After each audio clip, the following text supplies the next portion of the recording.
الحمد لله وكفى وسلام على من اصطفى. اللهم رب اشرح لي صدري ويسر لي أمري واحلل عقدة من لساني يفقهوا قولي. اللهم رب اشرح لي صدري ويسر لي أمري واحلل عقدة من لساني يفقهوا قولي. إن أريد إلا الإصلاح ما استطعت وما توفيقي إلا بالله عليه توكلت وإليه أنيب. فقد قال تعالى في كلامه القديم: أعوذ بالله من الشيطان الرجيم بفضل بسم الله الرحمن الرحيم. ألم يأن للذين آمنوا أن تخشع قلوبهم لذكر الله وما نزل من الحق.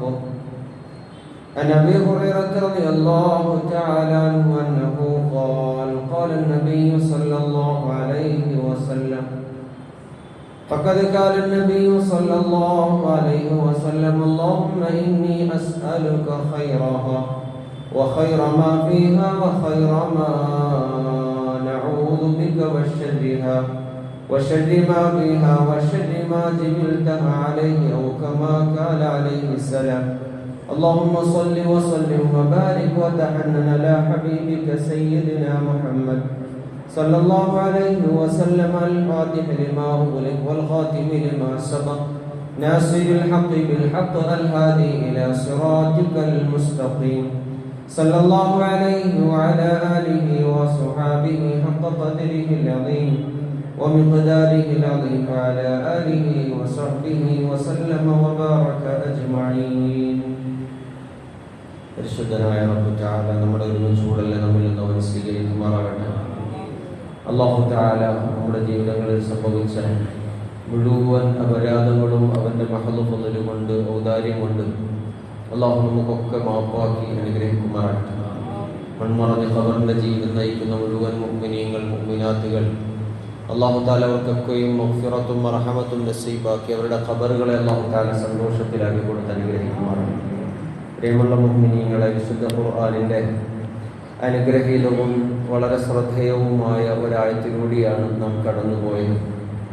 ഹൃദയങ്ങൾ റബ്ബിനെ കുറിച്ച് ചിന്തിക്കാനും അവൻ്റെ ദൃഷ്ടാന്തങ്ങളിലെയും അവൻ്റെ മുന്നറിയിപ്പുകളെയും ഓർമ്മിക്കാനും സമയമായില്ലേ മുഅ്മിനീങ്ങളെ നിങ്ങൾക്ക് എന്ന ചോദ്യമാണ് എല്ലാ കാലവും വിശുദ്ധ ഖുർആൻ മുഴുവൻ മുഅ്മിനീങ്ങളോടും ചോദിച്ചുകൊണ്ടിരിക്കുന്ന, എല്ലാ വിശ്വാസികളോടും ആവശ്യപ്പെട്ടുകൊണ്ടിരിക്കുന്ന ഒരു ആവശ്യകത കൂടിയാണ്. നമ്മുടെയൊക്കെ ഹൃദയങ്ങളിൽ കുറേ വ്യത്യാസങ്ങൾ വരണം. ലോകം, അന്തരീക്ഷം വല്ലാതെ പ്രക്ഷുബ്ധമാവുകയും അതിൻ്റെ ഇരകളായി നിരന്തരം കേരളക്കര മാറുകയും ചെയ്യുന്ന സാഹചര്യത്തിലാണ് നാം ഓരോരുത്തരും നിലകൊള്ളുന്നത്. ആയിഷത്ത് സിദ്ദീഖ റളിയല്ലാഹു തആല അൻഹ, പുണ്യരായ ഹബീബ് ഷഫീഉനാ റസൂലുള്ളാഹി സ്വല്ലല്ലാഹു അലൈഹി വസല്ലം തങ്ങളുടെ മുഖം വിവർണമാകുന്ന ഒരു വേള പല പ്രാവശ്യമായി കാണുന്നുണ്ട്. അതിലേറ്റവും പ്രധാനമേറിയത് പ്രകൃതിയുടെ പ്രക്ഷോഭങ്ങളിലാണ്. പ്രകൃതിയുടെ ക്ഷോഭം വല്ലാതെ ക്ഷോഭിക്കുകയും അന്തരീക്ഷം വ്യതിയാനമാവുകയും കാറ്റ് ശക്തമായി അടിച്ചു വീശുകയും ചെയ്താൽ അവിടുത്തെ മുഖകമലം വ്യത്യസ്തമായ കളറിലേക്ക്, ഭയവിഹുലതയിലേക്ക് മാറും എന്ന് ആയിഷ ഉമ്മർ റളിയല്ലാഹു അൻഹ പറയുന്നു. വല്ലാത്ത ഒരു ഭയപ്പാട് അവിടുന്ന് ഉണ്ടാകും. ശക്തമായ കാറ്റ് അടിച്ചു വീശിയാൽ മഴ ശക്തമായി പെയ്യുകയും അതിന്റെ അവസ്ഥാന്തരങ്ങൾക്ക് വ്യതിയാനം സംഭവിക്കുകയും ചെയ്താൽ ഈ കാറ്റിന് അയക്കപ്പെട്ടിരിക്കുന്നത് മുൻഗാമികളുടെ സമുദായത്തിലേക്ക് അയക്കപ്പെട്ടിരിക്കുന്നതിന്റെ പ്രയാസത്തെ കുറിച്ച് അവിടുന്ന് ഓർക്കുമായിരുന്നു. ആയിഷ ഉമ്മർ റളിയല്ലാഹു തആല അൻഹ പറയുന്നുണ്ട്, അവിടുത്തെ മുഖം വിവർണമാകും. ഏതുവരെ? കാറ്റ് ശക്തമായി അടിച്ചു വീശിയാൽ, മഴയൊന്ന് ശക്തമായി ക്രമാതീതമായി പെയ്തൊഴിഞ്ഞാൽ, അന്തരീക്ഷത്തിന്റെ അവസ്ഥാന്തരങ്ങളിൽ മാറ്റം സംഭവിച്ചാൽ അവിടുന്ന് പ്രയാസമായ മുഖകമലവുമായി ഉണ്ടാകുന്നതിനെ കുറിച്ച് മഹദി ആയിഷത്തു സിദ്ദീഖ റളിയല്ലാഹു തആല ചോദിച്ചു, യാ റസൂലല്ലാഹ്, എന്തിന്റെ പേരിലാണ് അങ്ങയുടെ ഈ ഭയവിഹുലതയും പ്രയാസവും അങ്ങയുടെ മുഖത്ത് തെളിഞ്ഞു കാണുന്നത് എന്ന് ചോദിക്കുമ്പോ, മുൻഗാമികളുടെ സമുദായത്തിന് നിരന്തരമായി ശിക്ഷ അല്ലാഹു തആല അയച്ചത് ഹൂദ് സമുദായത്തിനും ആദ് സമുദായത്തിനും സമൂദ് സമുദായത്തിനും തുടങ്ങി ധാരാളം സമൂഹങ്ങളിലേക്ക് അല്ലാഹു തആല ശിക്ഷ അയച്ചത് അത് കാറ്റിന്റെ രൂപത്തിലായിരുന്നു, അത് മഴയുടെ രൂപത്തിലായിരുന്നു, അത് ഭീതിജനകമായ ശബ്ദങ്ങളുടെ രൂപത്തിലായിരുന്നു. ആയിഷ, പിന്നെ ഞാൻ എങ്ങനെയാണ് സമാധാനപ്പെടുക? ആ മഴ ശാന്തമാവുകയും അത് ജനങ്ങളുടെ മനസ്സിനെ സന്തോഷദായകമാവുകയും ചെയ്താൽ അവിടുന്ന് സുജൂദിലേക്ക് വീഴുകയും അല്ലാഹു തആലയ്ക്ക് നന്ദി രേഖപ്പെടുത്തുകയും ചെയ്യുമായിരുന്നു. ഇപ്രകാരം ദുആ അവിടുന്ന് കാണാം. അല്ലാഹുമ്മ ഇന്നി അസ്അലുക ഖൈറഹ, അല്ലാഹുവേ നീ അയച്ച ഈ കാറ്റിന്റെ നന്മയെ, വ അസ്അലുക ഖൈറ മാ ഫീഹാ, ഇതിൽ നീ അയച്ചിരിക്കുന്ന നന്മകളെ, വ അഊദു ബിക മിൻ ശർരിഹാ, ഈ കാറ്റിന്റെ തിന്മയെ, വ അഊദു ബിക മിൻ ശർരി മാ ഫീഹാ, ഈ കാറ്റിനെ അയക്കൽ കൊണ്ട് നീ ഉദ്ദേശിക്കുന്ന തിന്മകളെ അല്ലാഹുവേ ഞങ്ങളിൽ നിന്ന് നീ അകറ്റണമേ എന്ന് ദുആ ചെയ്യുമായിരുന്നു. ഇത് തിരുദൂതരുടെ ഹബീബിന്റെ ദുആകളിൽ ഏറ്റവും ശ്രദ്ധേയമായ ദുആകളിൽ ഒന്നാണ്. ശക്തമായ കാറ്റടിച്ചു വീശുമ്പോൾ അന്തരീക്ഷം വ്യത്യസ്തമായ ഒരു പാറ്റേണിലേക്ക് അതിന്റെ സ്ലോപ്പിനെ തിരിക്കുമ്പോൾ അവിടുന്ന് വല്ലാത്ത വേവലാതി ഉണ്ടാകുമായിരുന്നു എന്ന് കാണാം. മാധവ് ഗാഡ്ഗിൽ 2014 കേന്ദ്ര ഗവൺമെന്റിന്റെ ആദ്യത്തെ ഗവൺമെന്റ് രണ്ടാമത് UPA ഗവൺമെന്റിന് ശേഷം അധികാരമേക്കുമ്പോ കേരളക്കരയടക്കം ലോല പ്രദേശങ്ങൾ എന്ന റിപ്പോർട്ട് സമർപ്പിക്കുന്നത് 2014. 14 അംഗ സമിതി ഉണ്ടായിരുന്ന മാധവ് ഗാഡ്ഗിലിന്റെ റിപ്പോർട്ടിൽ ഏറ്റവും പ്രമേയമായ റിപ്പോർട്ട് കേരളത്തിന്റേതാണ്. പ്രിയമുള്ളവരെ, സമകാലീനതയിൽ ഹബീബിന്റെ ഹദീസുകളെ വാചാലമായി വായിക്കുമ്പോൾ നമുക്ക് അതിൽ നിന്ന് ഒരുപാട് നന്മകളെ ഉൾക്കൊള്ളാൻ സാധിക്കും. അത്രമേൽ പ്രകൃതി ലോല പ്രദേശമാണ് കേരളത്തിന്റെ കേരളക്കര ഉൾപ്പെടെ. നമ്മളൊക്കെയും തീരദേശത്ത് താമസിക്കുന്നവരും തീരദേശത്ത് അധിവസിക്കുന്നവരുമാണ്. സമീപ സന്ദർഭങ്ങളിലാണ് പത്തനംതിട്ടയിലും കോട്ടയത്തും ഇടുക്കിയിലും ഈരാറ്റുപേട്ടയിലും അടക്കം ശക്തമായ ജലപ്രളയം ഉണ്ടാവുകയും ഈരാറ്റുപേട്ട എന്ന ഏറ്റവും കൂടുതൽ മുസ്ലിമീങ്ങൾ തിങ്ങിപ്പാർക്കുന്ന ഒരു നാട്, അത് അന്നത്തെ രാത്രി 2-3 ദിവസം മുമ്പത്തെ രാത്രിയിൽ നാമാവിശേഷമായി തീരുകയുണ്ടായി. അവിടെ ഉണ്ടായിരുന്ന ഏറ്റവും പ്രഗത്ഭമായ മഹല്ലുകളടക്കം മസ്ജിദുകളടക്കം സമ്പൂർണമായും ജലനിബിഡമാവുകയും അവരുടെ മുഴുവൻ സംവിധാനങ്ങളും ഗവൺമെന്റിന്റെ ഔദ്യോഗിക അതോറിറ്റിയുടെ കണക്കനുസരിച്ച് 200 കോടി രൂപയിലധികം നഷ്ടം ആ നാടിന് സംഭവിച്ചു എന്നറിയുമ്പോ നമുക്കൊക്കെ അല്ലാഹു തആല നൽകിയ നിഅമത്ത് എത്രയാണ്, അനുഗ്രഹം എത്രയാണ് എന്ന് നമ്മൾ ഓർക്കേണ്ടതുണ്ട്. പരിസ്ഥിതി ലോല പ്രദേശങ്ങൾ രണ്ടാമത്തെ സച്ചാർ കമ്മിറ്റിയെ പിന്നെയും സർക്കാർ നിയോഗിച്ചു. ആ കമ്മിറ്റിയുടെ റിപ്പോർട്ടും അതിന് വിഘാതമായിരുന്നില്ല. മനുഷ്യരുടെ പാറപൊട്ടിക്കലുകളും മനുഷ്യരുടെ പ്രകൃതിയോടുള്ള അധിനിവേശത്തിന്റെ ആവേശത്തിൽ പിന്നെയും കെട്ടിടങ്ങളും കോൺക്രീറ്റും സൗധങ്ങളും ഉണ്ടാക്കുന്നതിൽ മനുഷ്യർ മത്സരിച്ചു കൊണ്ടിരിക്കുന്ന അഭിനവ കാലത്ത് പ്രകൃതി അതിന്റെ മുഴുവൻ സീമകളും ലംഘിച്ചുകൊണ്ട് അത് കാറ്റായി രൂപാന്തരപ്പെടാം, അത് പ്രളയമാകാം, അത് ഉരുൾപൊട്ടലാകാം. ഏതാണ്ട് 2000-ന് ശേഷം 2005-ന് ശേഷമുള്ള സർക്കാർ കമ്മിറ്റിയുടെ പല റിപ്പോർട്ടുകളിലും മാധവ് ഗാഡ്ഗിലും കസ്തൂരി രംഗൻ ഗാഡ്ഗിലും പല പ്രാവശ്യം സർക്കാരുകൾക്ക് മുമ്പിൽ നിരന്തരം അവതരിപ്പിച്ചതാണ്, ഇത് പരിസ്ഥിതി ലോല പ്രദേശമാണ്, ഇത് പരിസ്ഥിതി ലോല പ്രദേശമാണ്. ആ റിപ്പോർട്ടിന്റെ അടിസ്ഥാനത്തിൽ ഇനി അധികകാലം ഭൂമിക്ക് നിലനിൽപ്പുണ്ടാകില്ല. മനുഷ്യന്റെ ആവാസ വ്യവസ്ഥകൾ സമ്പൂർണമായും തകിടം മറിയുകയാണ്. ഒരു രാത്രിയിൽ ഹബീബിനെ ഇങ്ങേ തലക്ക് നിന്ന് വായിച്ചാൽ നമുക്ക് മനസ്സിലാകും. എല്ലാ ദിവസവും രാത്രിയിൽ നമ്മൾ ചെയ്യാറുള്ള ദുആ ഉണ്ട്. അല്ലാഹുമ്മ ഹഫ്ളനാ ഫീ ദുൽമത്തിൽ ലൈലി കമാ ഹഫിൽതനാ യാ റബ്ബനാ ഫീ ലൗഇൻ നഹാർ. അല്ലാഹുവേ, നീ ഞങ്ങളിൽ പകലിൽ സംരക്ഷിച്ചതുപോലെ നീ ഞങ്ങളെ പകലിൽ ഉറക്കറയിലേക്ക് കൊണ്ടുപോവുകയും ഞങ്ങൾക്ക് നീ സമാധാനം നൽകുകയും ചെയ്തതുപോലെ അല്ലാഹുമ്മ ഹഫ്ളനാ ഫീ ദുൽമത്തിൽ ലൈൽ, ഈ രാത്രിയുടെ ഇരുളുകളിൽ നീ ഞങ്ങളെ സംരക്ഷിക്കണം. അല്ലാഹുമ്മ ഹഫ്ളനാ ഫീ ദുൽമത്തിൽ ലൈലി കമാ ഹഫിൽതനാ യാ റബ്ബനാ ഫീ ലൗഇൻ നഹാർ വസ്രിഫ് അന്നാ ബലാഅൽ ലൈൽ കമാ അസ്റഫ്ത അന്നാ ബലാഅൻ നഹാർ. പകലിൽ ഞങ്ങൾ ഉറക്കമുണർന്ന് നല്ല അവസ്ഥയിൽ ഇരിക്കുന്നവരാണ്. രാത്രി എങ്ങനെയാകുമെന്ന്, രാത്രിയുടെ രൗദ്രഭാവം എങ്ങനെയാകുമെന്ന് ഞങ്ങൾക്കറിയില്ല റഹ്മാനെ. അതുകൊണ്ട് ഈ രാത്രി ഞങ്ങൾക്ക് സമാധാനം തരണം. ഞങ്ങളുടെ ഉറക്കത്തിന് പ്രയാസമുണ്ടാക്കാത്ത, ഞങ്ങളുടെ മനസ്സിന് പ്രതിസന്ധി ഉണ്ടാക്കാത്ത അവസ്ഥകളെ നീ ഞങ്ങൾക്ക് സമ്മാനിക്കണം. പ്രിയമുള്ളവരെ, എത്ര നാടുകളാണ് വെള്ളത്തിനടിയിൽ ആയത് എന്ന് നമ്മൾ ആലോചിക്കുമ്പോൾ ആ നാടൊക്കെയും ഒരു കാലത്ത് 2018-ലും 2019-ലും കേരളം ഒട്ടാകെ പ്രളയത്തിന്റെ സീമകൾ ലംഘിക്കപ്പെടുമ്പോഴും വയനാടിന്റെ പ്രതിസന്ധികൾ നമ്മളെ ഗ്രസിക്കുമ്പോഴും ഇതൊക്കെയും നമ്മൾ മുന്നിൽ വെച്ച് ഒരുപാട് ചിന്തിക്കേണ്ടതുണ്ട്. നമുക്ക് അല്ലാഹു നൽകിയ അനുഗ്രഹങ്ങൾ എത്രയാണ്.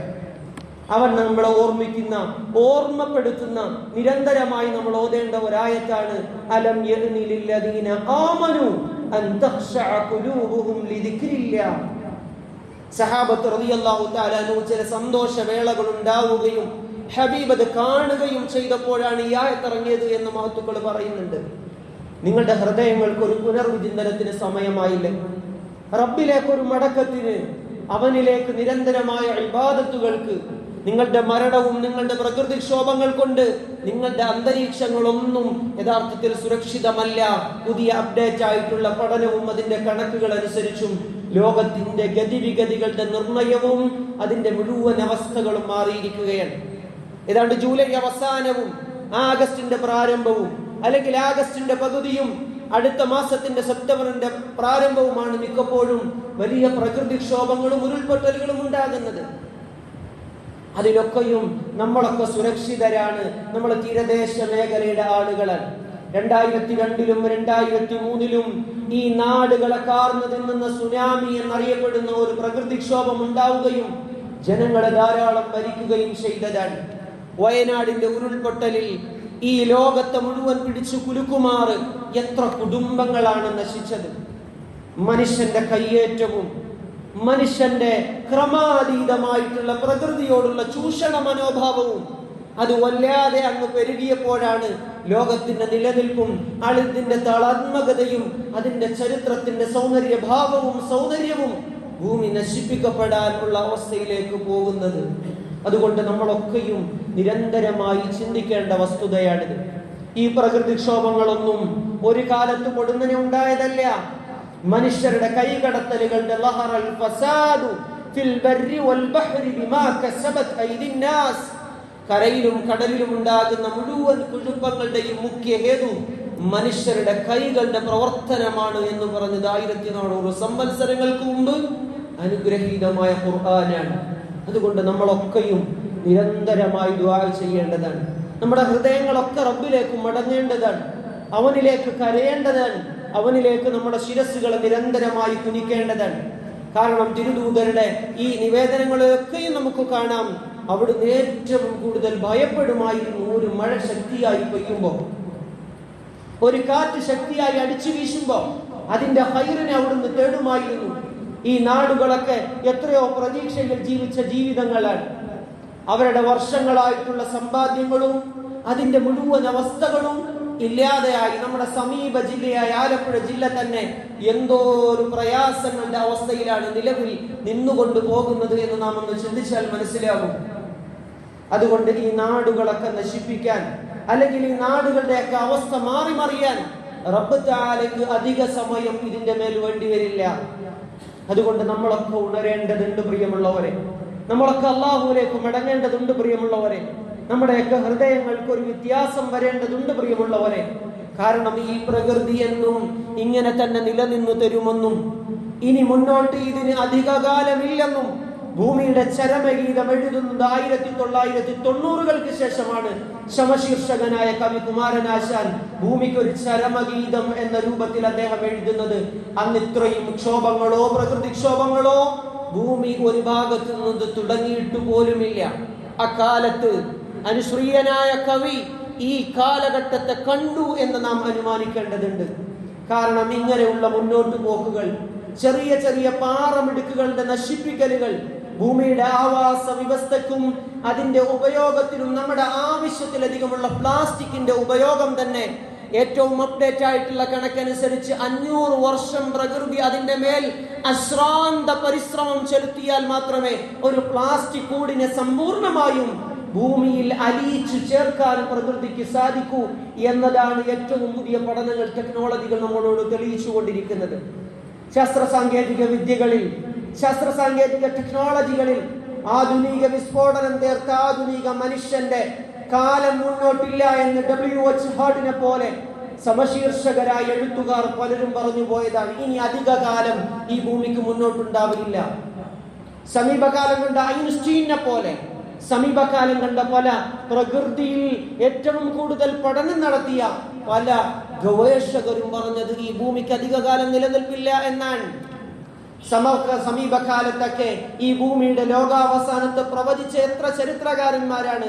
അവര് ഭൂമിയുടെ ലോല പ്രദേശങ്ങളെയും അതിന്റെ അവസ്ഥാന്തരങ്ങളുടെ വ്യതിയാനങ്ങളെയും പഠിക്കുകയും അത് വിഷയമാക്കുകയും ജനങ്ങൾക്ക് മുമ്പിൽ സമർപ്പിക്കുകയും ചെയ്തതാണ്. ഒരു നാടല്ല പ്രിയമുള്ളവരെ ഈ സമീപ ദിവസങ്ങളിൽ നശിച്ചത്, ഒരു നാടല്ല. എത്രയോ വർഷങ്ങളുടെ പ്രയത്നം കൊണ്ട് സ്വന്തമായി ഉണ്ടാക്കിയിരുന്ന ബിസിനസ്സുകൾ മുഴുവൻ ഒരൊറ്റ രാത്രി കൊണ്ട്, രാത്രിയിൽ 1 മണിയിൽ തുടങ്ങിയ ശക്തമായ മഴയിൽ വാഗമൺ എന്ന പ്രദേശത്ത് നിന്ന് ശക്തമായ ഉരുൾപൊട്ടൽ ഉണ്ടാവുകയും ആ നാട് മീനച്ചിലാറും 2 ആറുകൾ ചേരുന്ന ഈരാറ്റുപേട്ട എന്ന നാട് ചരിത്രത്തിൽ നിന്ന് അപ്രത്യക്ഷമാകും വിധം ഔദ്യോഗിക കണക്കനുസരിച്ച് 200 കോടിയുടെ നഷ്ടമെന്ന് പറയുമ്പോൾ അതിനേക്കാൾ അപ്പുറത്തേക്ക് അനൗദ്യോഗിക കണക്കനുസരിച്ച് ആ നാട് പൂർണ്ണമായും നശിച്ചു എന്ന് വേണം അനുമാനിക്കാൻ. ഒരാഴ്ച ഏകദേശം ആകുന്നു. അവിടെ ശക്തമായ പരിശ്രമത്തിലാണ് വിവിധ സംഘടനകളുടെ സന്നദ്ധ പ്രവർത്തകർ. സമീപകാലത്ത് ഏറ്റവും വലിയ പ്രളയവും പ്രകൃതിക്ഷോഭവും കണ്ടത് തുർക്കിയിലാണ്.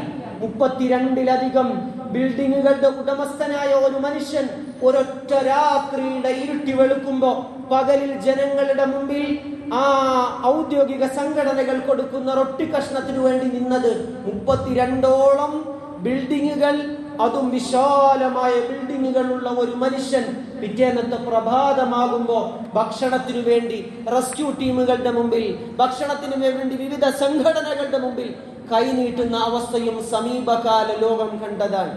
അതുകൊണ്ട് ഈ റിപ്പോർട്ട് സമർപ്പിക്കുമ്പോൾ പറയുന്നുണ്ട്, കേരളം ഒന്നടങ്കം എന്നാണ് അവർ പറഞ്ഞത്. കസ്തൂരിരംഗന്റെ അപ്ഡേറ്റ് ആയിട്ടുള്ള റിപ്പോർട്ട് സർക്കാരിന് സമർപ്പിക്കുമ്പോൾ കസ്തൂരിരംഗന്റെ ഏറ്റവും പ്രധാനപ്പെട്ട ഉദ്യോഗസ്ഥർ പറഞ്ഞത് അധികകാലമില്ല എന്നല്ല, കേരളക്കര മുഴുവൻ ലോല പ്രദേശങ്ങളാണ് ഭൂരിഭാഗവും. അതുകൊണ്ട് ഏതു സമയവും കടൽക്ഷോഭം കൊണ്ട് ഈ നാട് തകരാം, അല്ലെങ്കിൽ പ്രകൃതിക്ഷോഭം കൊണ്ട് ഈ നാടുകൾ ഇല്ലാതെയാകാം.